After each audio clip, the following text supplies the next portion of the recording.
So, driving in the UK feels like a video game where the roads are too narrow, everyone's on the wrong side of the road, and the prize is not dying on a roundabout. That is very true. That is very true. You Yanks can't cope with roundabouts, although you are starting to get them. So fuck you. Good luck not dying in your own country. My God, the ball is gone.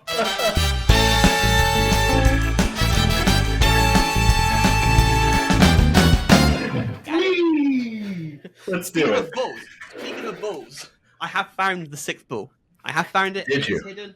It's over in the corner of the room. It's 1, 2, 3, 4, 5, 6. I have all 6 of my balls. Yay!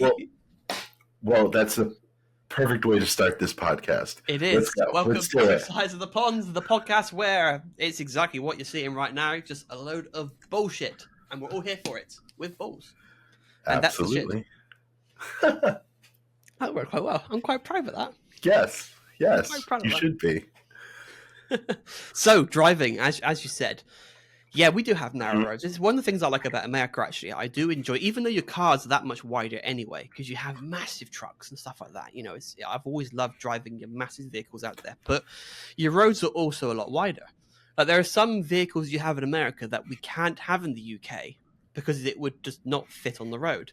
I think the Cybertruck is one of them as well, funnily enough. I think we had our first one in the UK for whatever reason. I think it was imported in for something.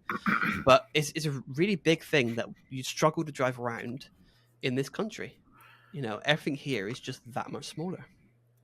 Well, actually, the only reference I have to driving is from a movie I watched, National Lampoon's European Vacation. So I watched that as a kid, and the big thing was the roundabout, which made our beginning so it resonated with me because at one point in the movie, the first time Clark gets into the car, and he's like, "Oh, look, it's Big Ben," and he's going around that roundabout, and he couldn't get over to get off the road, and he was there all day long. And that was the big gag, that not only was he on the wrong side of the road for him, he couldn't get over to get off the roundabout. He just got stuck on it and kept going round and round. So it'd be really interesting to see what it'd be like to drive in the UK for me. Bit different. I'm looking forward to it. Yeah, it's a little bit different. Also, you're on the other side of the car as well. We sit on the right-hand side of the car. Yes. So part of the fact that we drive on the other side of the road, we're also on the opposite side of the car to make it easier when it goes around, roundabouts and stuff. But do you know why? Where that comes from? Go on, tell me. Maybe you can teach me something for once. So back in the day when people were on horses and was majority of the people were right-handed at the time, and they needed their right hand for the sword or their gun. So they had to be on the left side of the road to be able to have that freedom with that hand, with the right hand. Ironically enough, in America, we drive on the right side of the road for the same exact reason. Because majority of Americans are right-handed, and they needed to be able to see the oncoming traffic on the other side. Which is why this is Google. This isn't just me. So yeah, it's true. It is true. That's why you sit on the side of the car. You do, so you can see the oncoming stuff. It's the same with the roundabout. So because of the roundabout, you give way to the right. In this country, and I suppose in America, you're giving way to the left. But when we sat on the right hand side of the car, you have a clear view of your right hand side of any oncoming traffic. Same way in America. You have a clear view of anything on the left-hand side. You're not obstructed by the car or its pillars or any blind spots. So it works quite well. So I think it works with walking too.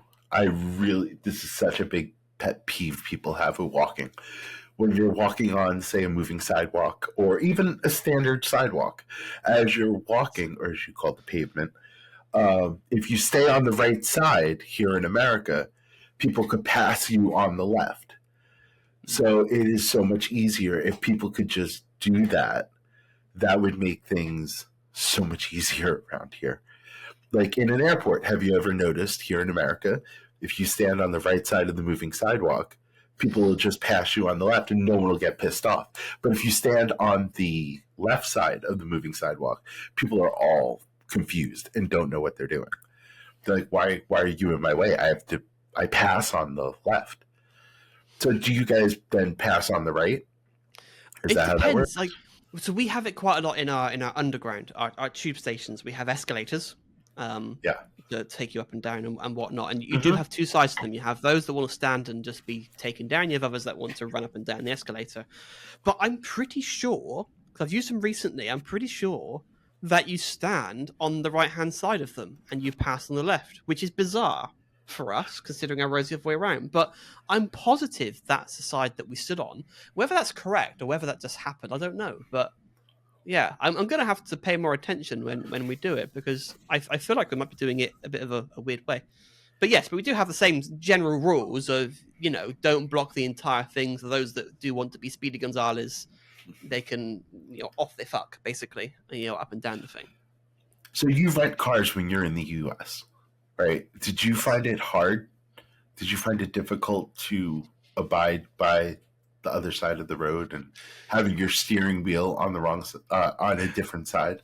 Not really. When I first did it, it was a little weird. When I then got back to the UK, I remember I tapped my wing mirror slightly on the left-hand side of the car, because I was used to being sat on the left-hand side in America.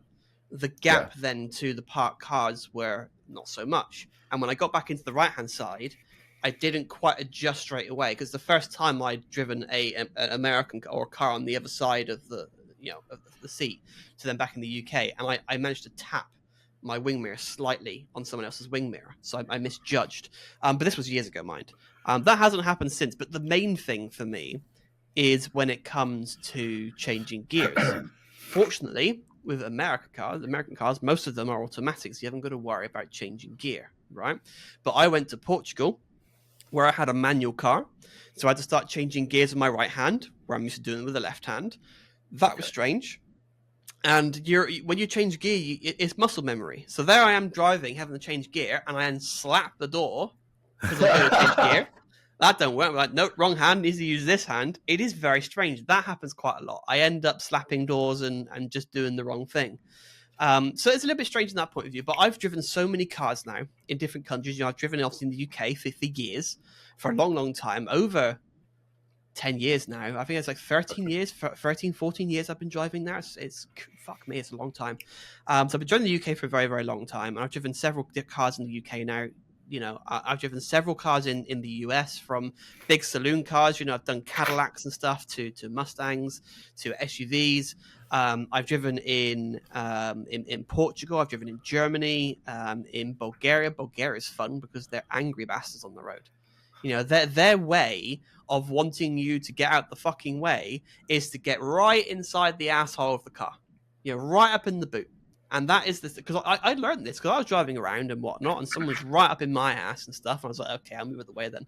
But in other countries where you get close to someone, that's usually a good enough indicator to move over, right? But in Bulgaria, people don't move unless you're right up inside them. You're licking their rectum. So I had to adjust my driving style to become more Bulgarian to do what they did. And so I did. I started going right up, inside someone's ass to get them to move over, because it's the only way to get them out the fucking way. Because people like to drive slow out there for some reason. Way below the speed limit, which makes no sense. But it is really interesting how there are different driving styles per country. Yes. Here in the U.S., you can get a ticket for driving too slow on the highway. Yeah. And I think that's a good thing, because because it is very dangerous. It is just as dangerous to be driving too slow as it is too fast. And I see it a lot on slip roads. Is what angers me in the UK when you have a slip road or a junction, whatever you call it in the US. But the slip road is the road onto the highway, basically.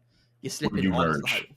You merge. Yeah. Okay. Exactly. Okay. Yeah. So we call it slip roads in here. So it's a junction, but it's a slip road. You're coming on, or the ramp. I guess you call it a ramp. Is that what you call it? An on-ramp. An on-ramp, right. There we go. See, I'm learning. I'm becoming a Yank. It's happening. So, yeah, we call it a slip road. But the whole point of the slip road is to get up to the speed limit of the highway or the motorway before you merge, so that it's safer.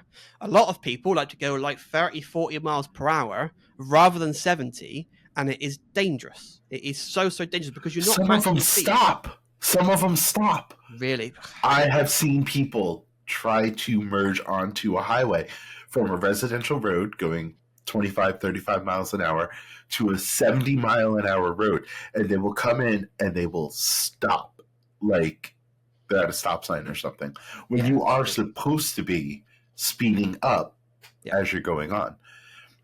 Now, when I lived up north next to New York City, I was much more of an aggressive driver up there because you had to. Of course you were. Imagine you being aggressive, though. Yeah, I can't picture it. I can't picture you being... I mean, I get road rage like no person's business. And you will see this. Really? You will see this because I get pissed off if I'm driving home at like 3 a.m, if I've been out late. If I see another car on the road, I'm mad. Why the fuck are you on the road? Why are you not home sleeping? Why are you on the road? Because I want to be. But it just annoys me. I want to have empty roads, so it's just me, you know. And I know it's obnoxious, but fuck it. I just want to have a nice clear road. I don't want people in the way, you know. So yeah, but the people driving in this country, it is diabolical. The amount of times I've had to avoid a potential incident. You know, I was driving away from my parents' place several years back. And they have like a little sort of like slightly uphill, windy road thing, you know. And someone was coming the other way and they wanted to turn left, right? So they were already on the right side of the road to do the left-hand turn. They didn't have to cross. What the fuck are you trying to do? Just go ahead. Keep talking. Oh my God.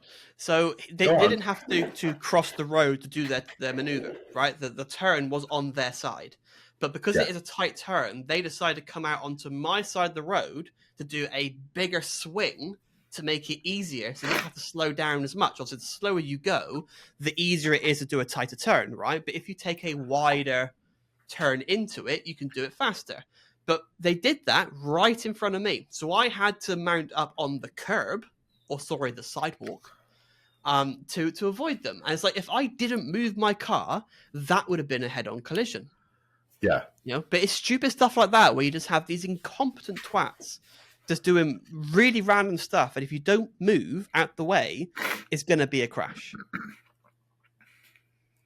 Also, interestingly, I was in the car with my dad the other day, and I see modern cars, they are quite good at recognizing other cars on the road, and they warn you if you're going to like almost hit them. Right, it's quite a modern feature in the car. Like if it detects like a potential collision, it will beep at you and warn you to make you aware. So we were driving, and we were in the left-hand lane, and there's a car on the right just in front of us. And I was watching it because I was like, this car looks like it's going to cut across in front of you. And I kept on watching, thinking, it's going to do it. It's going to do it. And then my dad's car beeped to warn him because it recognized the same thing. The car in the end didn't do it. It didn't cut across. But I was like, that's really interesting because I noticed that car before the car did and then beeped about it. But I was like, it's really fun that, you know, I was watching it. I saw it. I saw what it may do because it's happened so many times. Yeah. So many times people come in front of you. My car currently has that feature. And currently, it's not going to in the future. So we were on the phone once, and I was driving a long-distance drive, and my car kept beeping at me because people in front of me were slamming on the brakes on the highway. It was crazy, and my car would just start beeping at me, and it would tell me if I have someone in my blind spot now, which is very interesting. Yeah, I have that too. I like it. Yeah, I do enjoy it. I do long road trips several times a year. And yeah, you do. Like, whew. Like 4 times a year, I have a 12-hour drives. Yeah. Yes. That's mad. Yeah. Mad. So what's really saved my knee and my ankle from like basically destroying itself is that the automatic driving feature that I have on my car. Yes. And I don't have a Tesla. Like, I don't. So I think it's amazing that like I had a 4-hour drive with my friend in a Tesla, and it was the most annoying thing in the world, driving in a Tesla for me, because I'm so impatient that he's like bragging about how his car will slow down on the highway and speed up for him and keep a distance. And I'm like, my car does that too. But It's I am not a fan. I am not a fan of electric vehicles at this point in time. me neither. They're dog. Like, we had to wait 45 minutes to charge his car on the way down on a 3-hour drive. It's a massive problem. It's just a massive problem. It makes no sense. It's like, oh, we can watch TV while we're doing it. I'm like, no, I want to drive. Yeah, exactly. You don't have extra time in your day to fuck about waiting to put probably gas generated. I'm going to use gas to keep you happy. Gas generated electricity into your car, which you claim is efficient, even though it just fucking isn't at all in any way, shape, or form. It is not a friendly car for the environment. All right, just shut the fuck up about it. It just isn't. Yeah. But what I find really irritating as well is, especially in this country, there is a really, really big push from the government to force car makers to push out electric cars. They have quotas to hit, but people don't want to buy them. But that quota is increasing year on year until we hit the eventual ban of combustion engine cars. But car I think we have the same thing.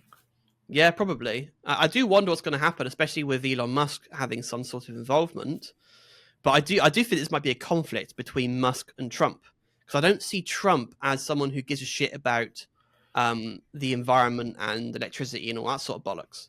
But obviously Musk does, because it benefits his business and Tesla, and he wants to dominate in that way. So it's going to be really interesting to see how those two sort of get on or don't get on. I can see them sort of being at loggerheads a little bit. But hey-ho, we all like a good meme.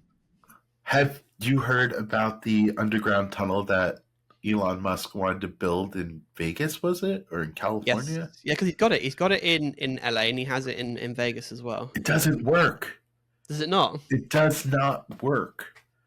It just doesn't. It's basically a tube underground, and God forbid your car breaks down. Or I know, I imagine. It's just can't get to it. Yeah, I do think, to be honest, if I was to design a city, like if you were to start from scratch, so let's just nuke the entire planet. Let's just prod Putin to nuke everybody, and let's start over, because it could be good. What I would do is I would try and build underground roads so that there are no cars on street level. It's all clean, it's green. We have pedestrianized cities, but all the road networks then is underground, but not just single road tubes. It's a proper road network with laybys and stuff. So if you break down, you can get out of the way, with access stations, but keep it all underneath. Build some sort of ventilation system to handle all of the emissions and the fumes from the cars. But what would be on top of that? Housing, shops, yeah. It's just parks. It's pedestrianized. It's clean. It's nice and clean, simple. It's quiet, because you just don't need it. Because, like, for example, like the underground, like with trains, all that's underground, and that is a good way of moving people around. And I think we should have all of the cars underneath out the way, because it'll be quieter. I can see that. And that means then when you're walking around up top, you're not having to worry about cars. Because the most frustrating thing in this country we have is we don't like building bridges over roads. We always like to have traffic lights that people then have to press a button and it then stops the traffic and then you can cross. They don't work. It's just shit. In this country, we are forever stopping at lights. And our lights are designed in a way so that, like, I've always found this. I don't know if that is the case, but I've always found in America, when you stop at a four-way junction, crosswalk, whatever it is, you might get stopped there. But once it goes green, I've always found that you can go several crosswalks before you get stopped again. It's quite a long time. If you're going straight, it's quite a long time before you get stopped, because the lights seem to have some sort of sequence to them to try and not have you stop at every single one. But in the UK, I see no evidence that our lights are joined together and you will stop at every motherfucking light continuously. And this is one of the reasons why when I got my new car, I wanted an automatic. I wanted to have a dynamic cruise control so it can bring itself to a stop and it can speed back up again, because I got sick and tired of having to change gears, having to brake constantly. It was just absolute ass. So I know Do you? Teslas do this, which my car doesn't. I don't know if your car is going to do it either, where it recognizes a red light and will stop at the red light. Mine doesn't do that. No, okay. Mine will recognize the traffic in front. So you'll still have that problem. Only if I'm the leading car.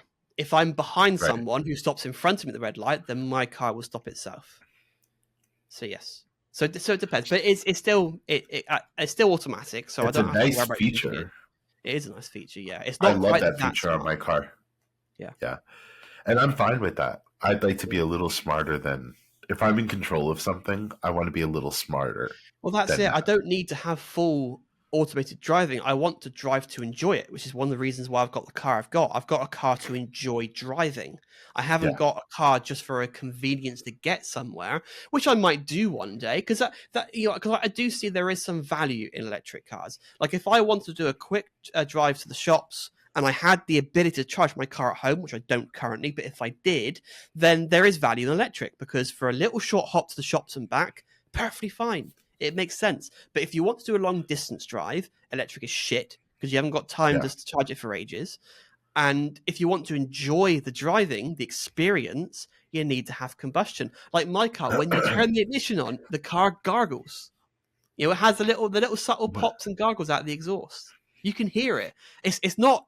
I know what you're thinking. It's not as noisy and obnoxious as what you're used to, but it's just a right. little bit. You have a little bit of sound, and it's nice. It's nice to hear. It's nice to feel that engine when you're accelerating. You can feel the the sort of the personality of the car as you're driving it. You don't get that of electric, and that's the thing. If you want to enjoy the drive, if you're doing it for passion and for fun, you need to get a combustion engine car.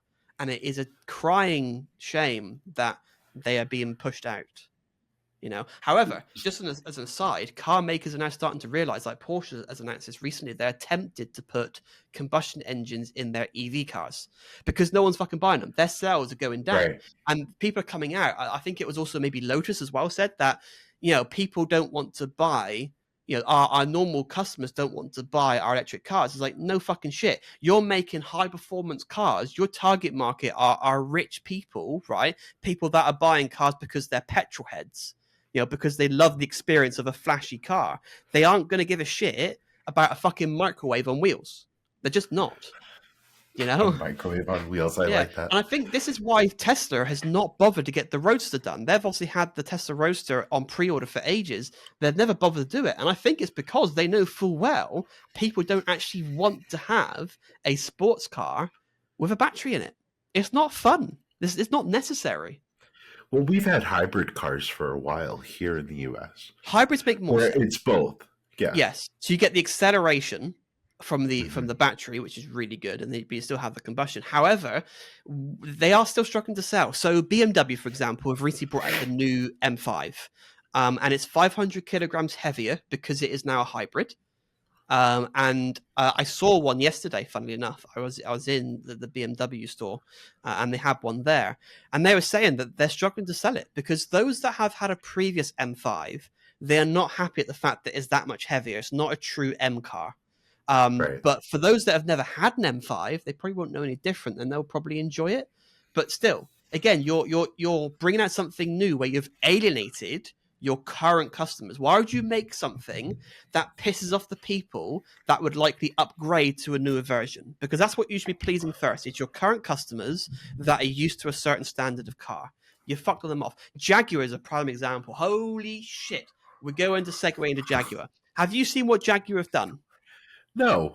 You have, What did oh they my do? god, you're gonna have to watch this. So Jaguar is their logo was always the Jaguar, the cat, right? And there's always a very aggressive looking car. They had the F type. My dad owns a Jaguar. It is a certain type. It appeals quite a lot to the British, right? It's a certain type of Brit that would be proud to Jaguar. have a For, Jaguar. for for the Americans out there, it's Jaguar. But go on. Jaguar, Jaguar. What was I saying? Jaguar? Jaguar? Jaguar. Okay, Jaguar. Jaguar, because you're Whatever. incredible. Whatever.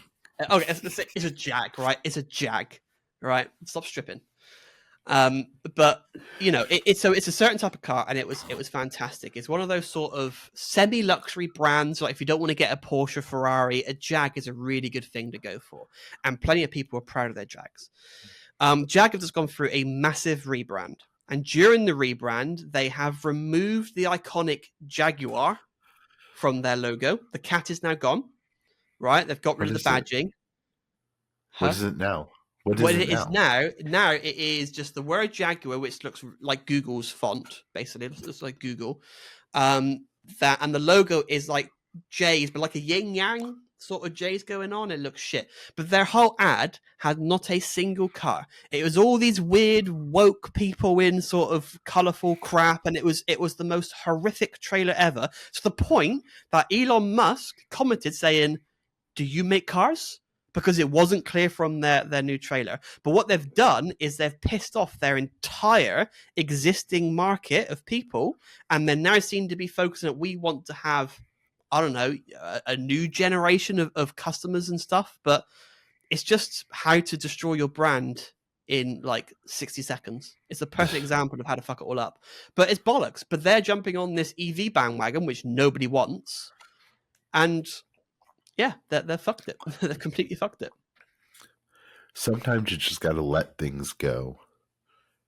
Just leave it the way it is. Because Yeah, that's what exactly. people want. That's what people know. Exactly. If you move forward too much, people aren't going to recognize you for what you are. Exactly. If you want to do something I see different, that. create a new brand, don't destroy what you got. We're seeing this a lot in films as well, which really, really pisses me off. We have all these fantastic characters and stuff, and there was this massive phase. It still kind of happens now, but it was several years where we were taking characters that exist and then changing their gender or changing their race and stuff to try to appeal to a different market. But in the process, you have pissed off a far wider market, and then the film or whatever flops, and then they wonder why. It's like, because you've killed it off. It's like, if you want to do this stuff, fantastic, just create a new character, do something fresh. You don't have to take, like, James Bond is a perfect example. James Bond is obviously, it's a massive film series in the UK, and it's always been a white male that plays James Bond. That's who it's been. You know, and they wanted to change it. It hasn't happened yet, but there's rumors of it changing to be a black woman. And it's like, why? Why take an existing character and change it to something else? If you want to have a black woman, just create a new secret agent. It doesn't have to be 007. Right. Call it It could be his 0069. daughter. Yeah. You know what I mean? It could be Well, Jeanette it could be Bond. his It's daughter fine. because I mean that would make complete sense in the Well, it had to sense be that half cast, but yeah, it could be fully black. Well, I wouldn't quite, you wouldn't quite make that. Well, Unless it was adopted, true. I suppose. It would make sense. Well, so I just saw a trailer for the new Snow White live action movie. Right. And I believe she's kind of darker skinned, as a matter of fact. She's not the standard Snow Brown or what? Exactly. That's my point. So the idea of one of the iconic lines in Snow White was, her description was, her skin was as white as snow. Have they changed this line? So I have no idea what they're going to do with that line. What are they going to do? If it's just her like skin is as beige as the fucking Sahara Desert. And I have no problems with equality and people doing their thing and giving giving other people a chance in the entertainment business. Go for it. I am all there, but again, I do agree with the idea of creating another character. Just keep it fresh, completely be unique. Yeah, because for me, it's all about find the right person for the role. Right? Yeah. Don't fuck up with certain characters. Create something new. There's plenty of people in Hollywood that can create new characters, new IP. And one of my favorite films actually is Alita: Battle Angel.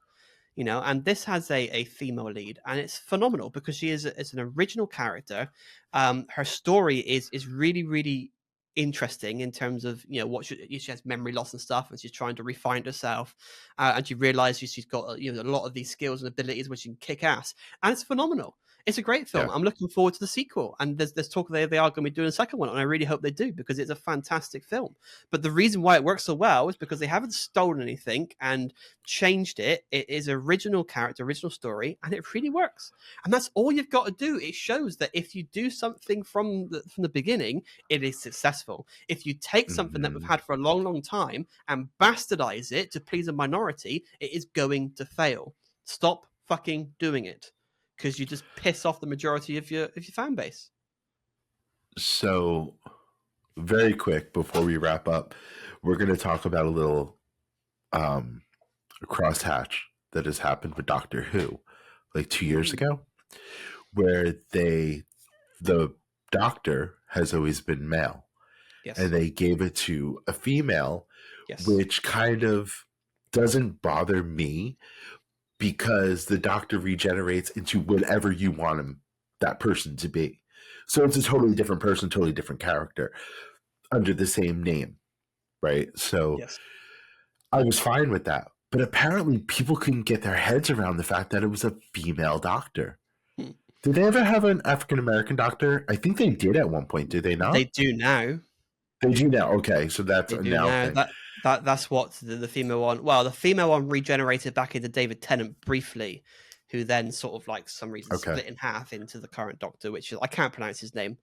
But yeah, we do now. Like it does make sense. Like for Doctor Who, yes, again, it's weird because when all of those years, decades of it being a male character, and again, that's what people loved, and a lot of the fan base were also girls, like teenage girls who would love David Tennant, who would love Matt Smith, Yeah. So it's a weird shift. So I think that's why a lot of people didn't like it because it was you had young teenage girls sort of getting moist over these male characters playing the Doctor, whereas all of a sudden that was taken away.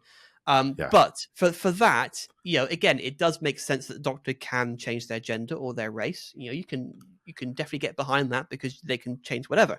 So It's that's not a problem. reasonable as It is as reasonable. yeah. That is reasonable. The problem that it absolutely. had, though, is the writing during Jodie Whittaker's time was diabolical. It was so shit, and they retconned so much of the lore around Doctor Who. And again, the hardcore fans hated that because it just changed so much. And Yeah. it's again they just fucked up for different reasons, in different Yeah. ways. If they had better writing, her time probably would have been much better. But I don't think the people writing was fully invested in the idea oh, that there as was going to always, be a female Doctor, so they just as wrote always, it in, like they called it in, basically. yeah, it's the same with like Game of Thrones. When you had, obviously, Game of Thrones started off really, really well because it followed the books. But you can notice in the seasons, the minute they get past where the books are, because the books are not finished yet, you notice the quality of the writing, the dialogue takes a nosedive, a steep nosedive.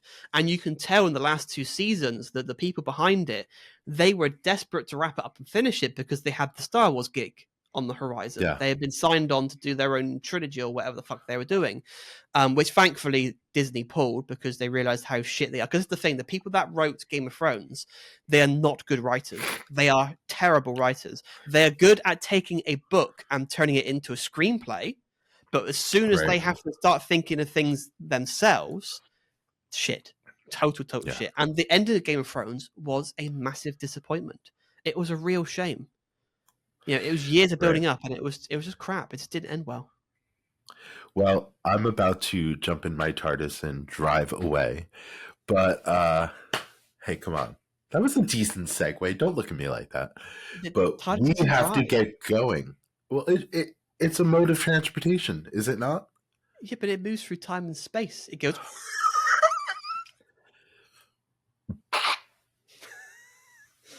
Yeah, it just. We gotta go. We have to go. This is going completely off the rails. We are going now. So say goodbye, Matthew. Everybody, thank you for watching. Join us on Patreon because we will be debriefing this, and we're going to be talking about woke culture. You brought that up.